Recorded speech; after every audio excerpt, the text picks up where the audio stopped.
जी, आपके चरणों में कोटि-कोटि प्रणाम। महाराज जी, मैं ब्रिजवासी नहीं हूँ, फिर भी एक ठसक आ गई है कि मैं भगवान का हूँ और भगवान मेरे हैं। तेरा किया मीठा लागे, इस पे चलते हुए आपकी कृपा से मैं बिल्कुल निर्भय हो गया हूँ, किसी भी समस्या से भय नहीं लगता, सब प्रभु के मैं हवाले कर दिया। हाँ, पर इतना तो ठीक है, लेकिन अहंकार मत करना। तुमको एक घटना बता दे। एक बार नामदेव जी महाराज विट्ठल भगवान से बोले कि अब तो जब कुत्ते में भी भगवान को प्रकट कर लिया और भूत में भी भगवान के दर्शन कर लिए, तो बोले प्रभु अब चाहे जितना छुपो, मुझे कोई डर नहीं लगता, अब मैं पहचान गया कि आप ही हो।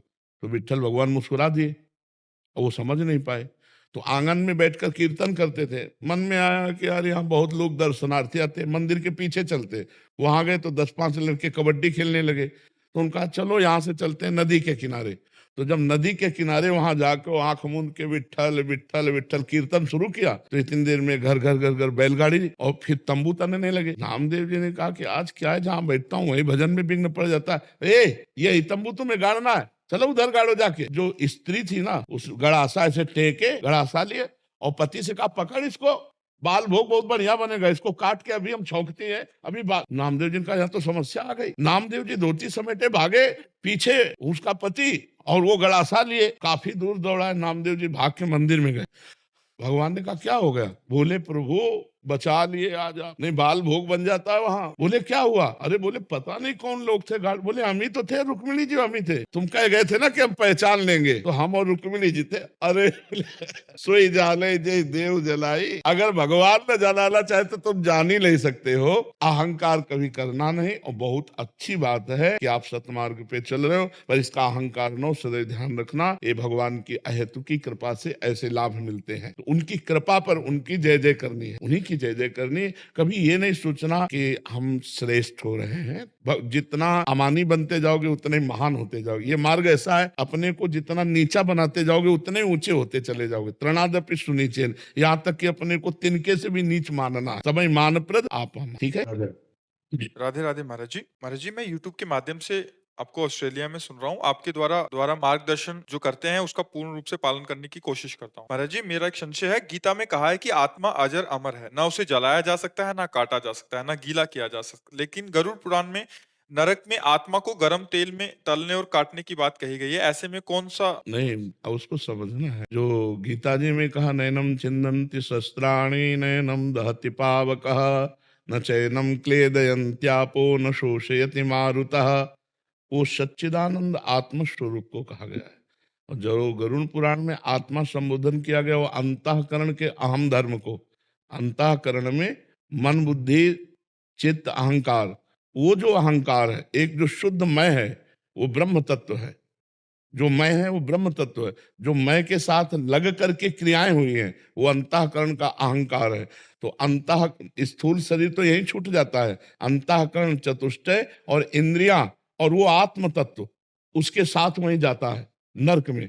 और भोग भोगता है अंतःकरण। जैसे तो थप्पड़ लगा स्थूल शरीर में, लेकिन स्थूल शरीर को कभी दुख नहीं हो सकता, कभी नहीं हो सकता। दुख हुआ सूक्ष्म शरीर को, मन को। मन ने कवर किया कि गाल पे थप्पड़ पड़ा, बुद्धि ने निश्चय किया कि गाल पे थप्पड़ पड़ा, मन ने उसके दुख को अनुभव किया। अब जो अंदर इस देह में अभिमान किए हुए जीवात्मा है, अब वो विकल हो गया। अब वो विकल, जैसे दीवार में अभी हथौड़े से तोड़ने लगो, मेरे को क्या फर्क पड़ेगा? लेकिन मेरा अपनापन होने के कारण हम व्याकुल हो गए। तो इतना घोर अपनापन, गाढ़ अपनापन स्थूल शरीर, सूक्ष्म शरीर, कारण शरीर में भ्रम से आत्मा ने कर लिया है।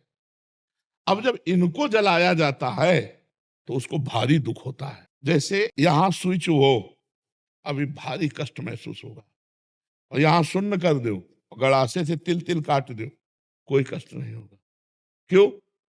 क्योंकि मन इस त्वगेंद्री के साथ यहां पहुंच नहीं पा रहा है। सारा का सारा दुख सुख का अनुभव, जन्म मृत्यु का अनुभव, नरक स्वर्ग का अनुभव केवल मन को होता है, आत्मा को नहीं। वहां जो आत्म शब्द का प्रयोग किया गया वो अंतःकरण को कहा जाता है। वो उस आत्म तत्व को नहीं जिसे नैनम छिन्दन्ति शस्त्राणि नैनम, जहां आग्नेय अस्त्र नहीं जला सकता, वायु अस्त्र नहीं सुखा सकता और वारुणास्त्र उसे गीला नहीं कर सकता, ऐसी आत्मा को कौन तपा सकता है? अंतःकरण को।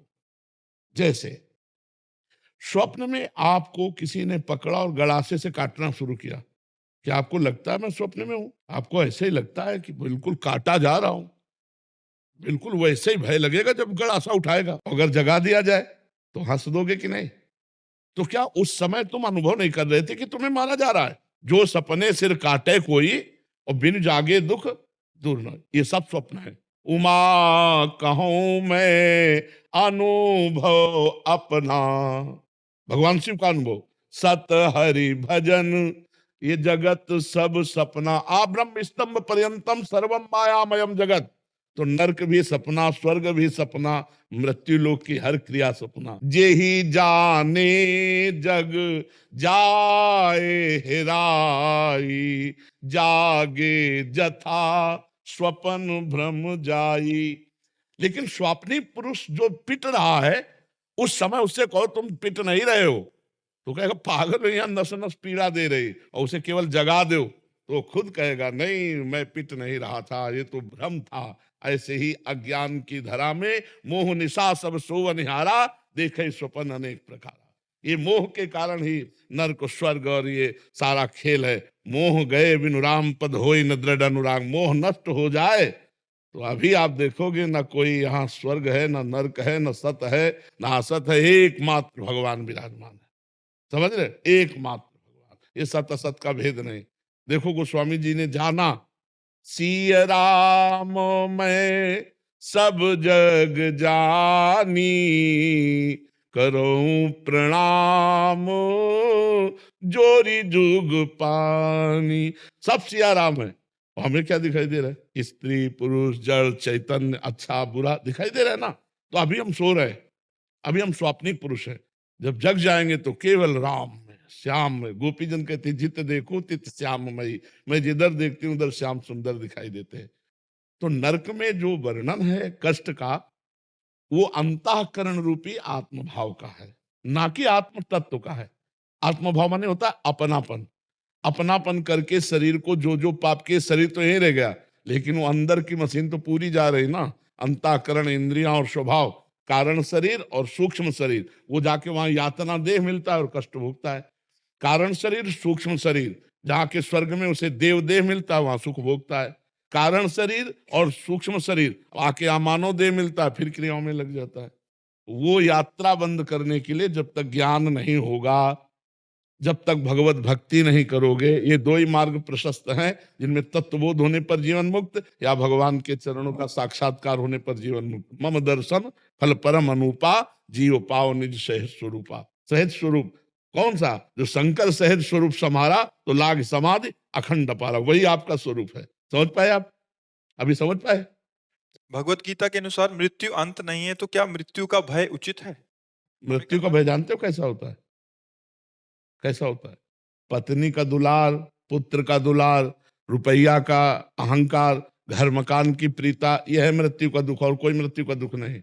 ट्रांसफर में किसी को परेशानी नहीं होती, बंगला गाड़ी सब सरकारी, 5 मिनट में अटैची उठाया चल दिया कि अगली नया बंगला गाड़ी मिलेगी। लेकिन अपना मकान छोड़ना पड़े तो तुमने सरकारी तो माना नहीं। संत जन सरकारी मानते हैं। बोले आश्रम किसका? बोले राम जी का। बोले आप सोफा में बैठे हो सब कैसे? बोले राम जी की कृपा। सरकारी सरकारी, अभी ट्रांसफर करे कोई परेशानी, मरने से सब जग डरा, मेरो मन आनंद, कब मरी हो कब भेटी हो पूरन परमानंद। मृत्यु इसलिए भयावह लगती है कि मृत्यु की तैयारी नहीं की, और जहां जहां राग फैलाया वो सब छूट रहा है, इसीलिए मृत्यु भयावह लगती नहीं। मृत्यु भगवान है, सब कुछ हरण करने वालों में मैं मृत्यु हूं, भगवान श्री कृष्ण जी विभूतियों में वर्णन करते हैं। मृत्यु का मतलब ट्रांसफर। अब बताओ कौन मरता है? कोई नहीं मरता।